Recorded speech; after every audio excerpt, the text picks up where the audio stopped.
You look so formal. Oh man, I like it. This is genuinely what I'd wear to work. Hi everybody, welcome back to the vlog. I have a very special and lovely guest here, my dear friend, Paris. Thank you. Yes. Paris used to be my flatmate and she's very wild. The whole reason that I asked Paris to be on the vlog is because she is a tarot reader. Kind of. Yes, you are.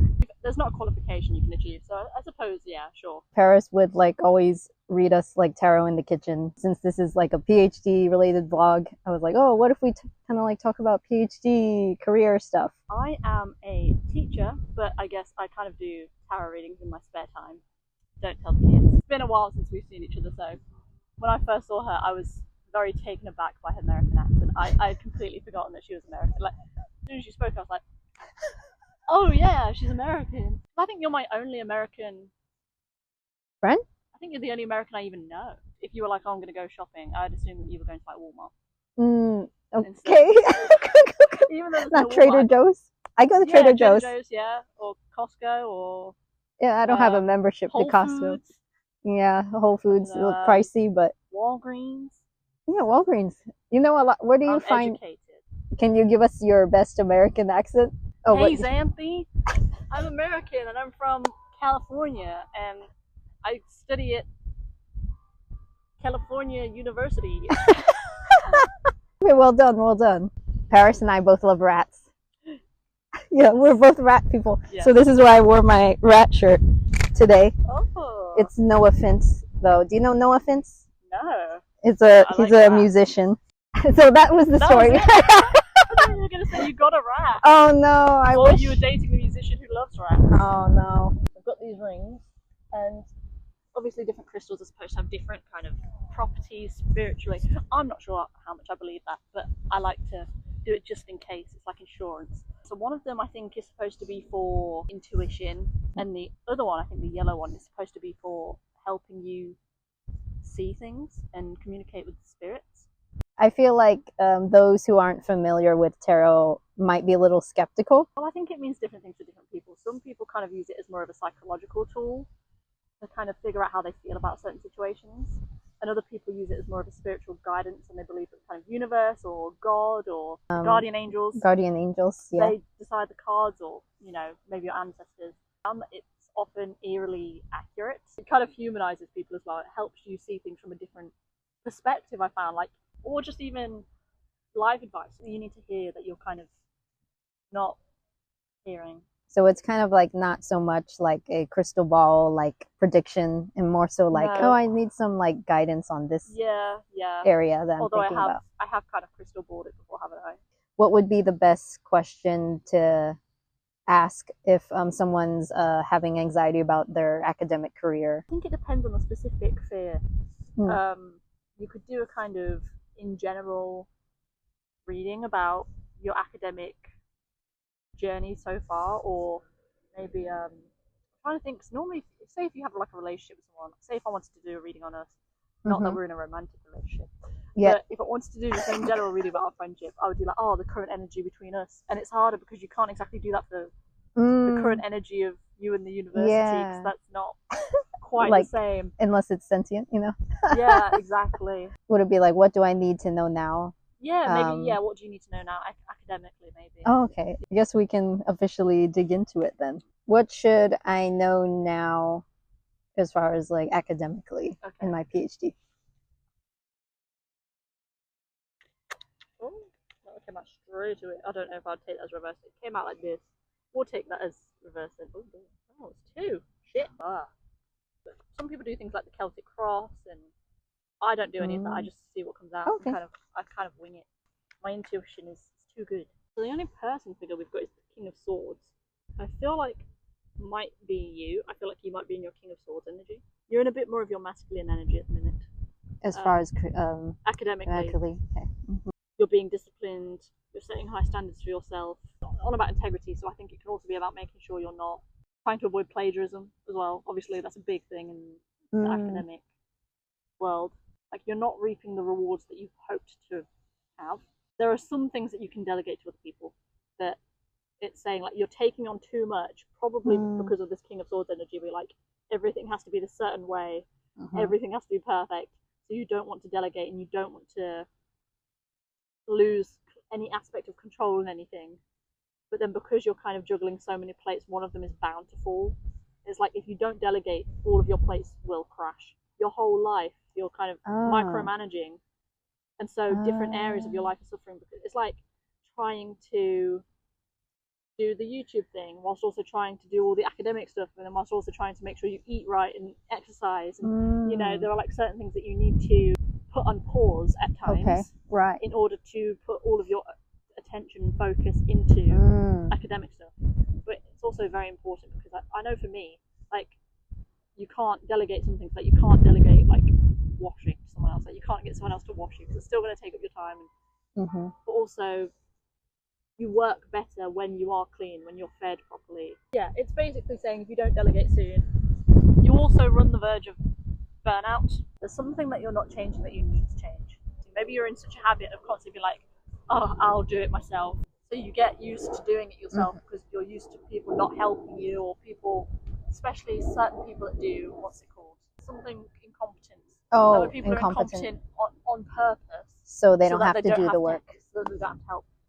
Especially as women, we experience that a lot. So I think it's also that could have gotten you in the habit of not delegating. You need to resist the resistance to change. I mean, there's actually a few things with like conference organizing. Okay. So I feel like I did a good job of finding extra team members in that sense. Related, kind of related. The Horror Society, I did have to drop it. So I did I was that. Gonna ask about that as well, recently, because it was. Do you still go? Or do you just not manage? It's still in the, what do you call it? In the process of transitioning over to the new committee. So that has stopped, but officially will be gone from me soon. But it's also coming up with the Six of Pentacles, which is about generosity, sharing, and community. And I think that's also about delegating, because it's on about sharing your burdens with other people and kind of having that supportive community around you where you trust these people to help you. You know, even if it's like things like in the flat, like everyone has like a cleaning rota, so it's not one person doing it all the time. I think even just making sure you have someone to vent to when things get stressful. Like, don't bottle up your feelings, because then that's a explode. whole other, No, I mean, that's actually quite accurate, to be honest. My supervisor, actually, not only her, but my supervisor and my mentor were both kind of asking me, are you burnt out? Are you sure you can take on all this? So I think it's a constant thing that I've been asked by my, people. Especially last year, it was like you're doing your PhD, and then also you're trying to find time for friends. And now working on music. Society, and then you were doing your music, and then you were in a relationship at the time as well. Oh, sure, that was a lot of time. Yeah, and then you're also doing your channel, and it's like it's a lot. you're constantly like and my films that I shot before I came here. So then you're editing, and you're finding someone to do that, like the music for them. I remember that. Yeah, and it's like you're like at an all-you-can-eat buffet, except the food is work, and you just keep going to different sections and going, oh yeah, I'll take this. Yeah, it's great.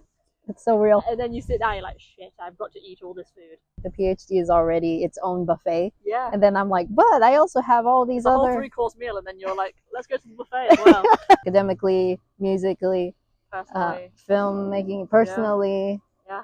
And then, like, I'm also dating, like, people. So it's like, there's a lot of, like, friends, making time. Yeah, so I need to make a decision about dropping some things, or else the whole thing is going to suffer. Yeah.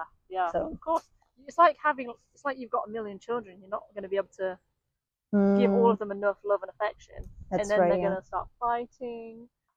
Don't have too many kids, guys. Birth control. So I need to take academic birth control. Yes. Yeah. Stop academically ovulating. I like that. Stop academically ovulating. So every time you academically ovulate, you're like, oh, maybe I'll just try something else. I'll add something else to my plate. Yeah, let's go. And it's like, no. And then you get to add an academic PMS, and you're like, shit.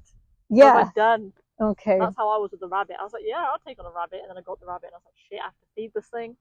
Take care of it. The cage needs cleaning every week. Well, first of all, thank you for doing the reading, because I know it takes a lot of energy to do a tarot reading in general. Yeah. But I feel like that's good advice for anyone who's pursuing academia or pursuing their degree, because it's so easy to just get wrapped up in wanting to do well. On your knee. Oh! Oh my god! It's a spider. Should I even tell her? I was like, I don't know if it would have been worse if I felt it crawling. So, because I feel bad that I flung it there, though. At the same, I think it's fine. Yeah, because I do. Even though I hate insects and spidery things and bugs, I also don't want to hurt them. So, what was I saying? You want to do well? Younger students, like in their undergrad program, they're very kind of stressed about things, especially so I feel like take care of yourself, make sure you can manage what you can only manage, especially people with ADHD. Stop. Yeah. Okay, so actually we have to speed run the goodbye here because it completely did not record the last thing we said. It was long. Okay, Best ready? Be off, right? Best be off. Best be off. Bye. Best be off. Well, wait, where can people follow you? They wanna there, up here on Instagram, maybe an S shop. We don't know. Okay, yeah, and if you want to hire Paris for your tarot reading, yes, she's gonna so cheap. Yeah, but like cheap in cheap, but not the quality. The quality's great. The quality is great. So yeah. £5 for like a session, but that includes multiple questions. Yeah. And so hit me in the DMs when that's the thing up there. Yeah, follow her, pay her for tarot. Right, let's be off. And this is going to sound absolutely nuts, and I know, but I did actually, since I've seen you, I did see my first ghost, but I wasn't alone. Like it's the craziest ghost story to me because first of all, I was at work when it happened, and I was with two other people that saw the exact same thing as me, and it was broad daylight. I was at work and I was working with a special needs child who is not in the classroom. We were going to go get tissues from the office, and the school caretaker was shutting all the doors after lunchtime. And there was one door that he hadn't shut yet. And as we were going towards the office, the child that I work with, can't say his name, confidentiality, ran outside the door because clearly he's gone, oh, I can go outside and then I'd have to learn. And so he ran outside, and the caretaker and I start talking, and he's telling me that, oh, I'm just closing all the doors. Do you want me to leave this one open so that you can get him back in? I was like, oh, yes, please. And as we're having this conversation, the child that I'm with goes, oh, look, blah, blah, blah is outside. And he mentioned the name of another child who sometimes is out of class and just kind of hanging around in the playground. This child is so distinctive looking. Like, he has a very round face, very pale, loads of freckles, like all over his face, bright blue eyes, big curly hair. Like, he's white, so it's not like a full-on afro, but it's kind of the shape of an afro. We look up, he makes eye contact, and he starts emerging from this bush in the playground, and he's smiling. He has this really sinister smile on his face, which is not like this child at all. You know, like a cartoon burglar, the way they walk, hunched over and kind of creeping with the exaggerated hands and everything. He starts doing this, and then he runs like past the way the building's structured. It's like past a wall. The child that I work with then ran after him literally straight away. He's a little kid, he's really fast. Then I ran after the child, and then the caretaker ran after both of us because if the child is out, he needs to know so that he can go tell a teacher. And as soon as we turned the corner, it literally took us 3 seconds to catch the distance. And the child that I work with is just stood there bamboozled because you can see the whole playground from where he is, and the child is not there, nowhere to be seen. Whoa. I then can't see anything. And the child that I work with is going, where's he gone? And we're assuming that he's hiding because he doesn't want to be caught out of class. But I've played so much, not to brag, but I've played so much hide and seek at this school. Like, I know all the hiding spots because I work with a lot of children that need movement breaks. The caretaker starts looking for him, and the child that I work with lost interest and he's playing. And I said to him, shall we help him find him? After looking for like 20 minutes, the caretaker says to me, he's clearly gotten in somehow. We don't know how, he's clearly gotten in. So I'm just going to go up to his class. There was a group of kids playing. We asked them if they'd seen a boy. They hadn't seen any older boy come past them, which is weird because that's where the doors are. Like, that's the only other doors to get inside are by them. So the caretaker says, I'm going to go upstairs and I'm going to just tell the teacher, ask the teacher if he's come back to class. So he goes upstairs, and then he comes back down like two minutes later, and he says, that child's not even in today. They've been ill for like 2 days. And then I remembered I knew this. I'd just completely forgotten because I'd seen him and then I'd gone, oh, he's here. But I had been told because there was another at lunchtime, literally about 40 minutes before this happened. I had found a higher send child walking around the school crying. And I said, what's wrong? And he said, because he's friends with this child. And he said, oh, this person's ill. And people keep telling me that he's not here, but he is here. I've seen him. And then I remembered, because I saw his little brother later that day, that they had both had new haircuts at the start of that week. So their hair was now really short. So he no longer had this hair. And I told another teacher and said, oh, maybe it was this other child who is also out of class a lot and the same age. So does that mean he passed away? No, he's still fine. The thing is, I spoke to other teachers about it, and they have told me that they have heard that the school is haunted by nuns because it's a Catholic school. The child is fine, but then he was seen. Yeah, that's I wonder if he's like there's spiritual doppelgangers. Did he astral project? Yeah, that's what I was wondering about. Was it something else that took his form to mess with us? You know, or was there a child at the school that looked a lot like him that passed away, or did he have a twin brother that passed away, like maybe when he was little? Yeah, like it's pretty. I have heard of that, of people that have had twin siblings that have passed away. They will see that ghost and it will age at the same rate as the alive child. Oh, so it was so bizarre.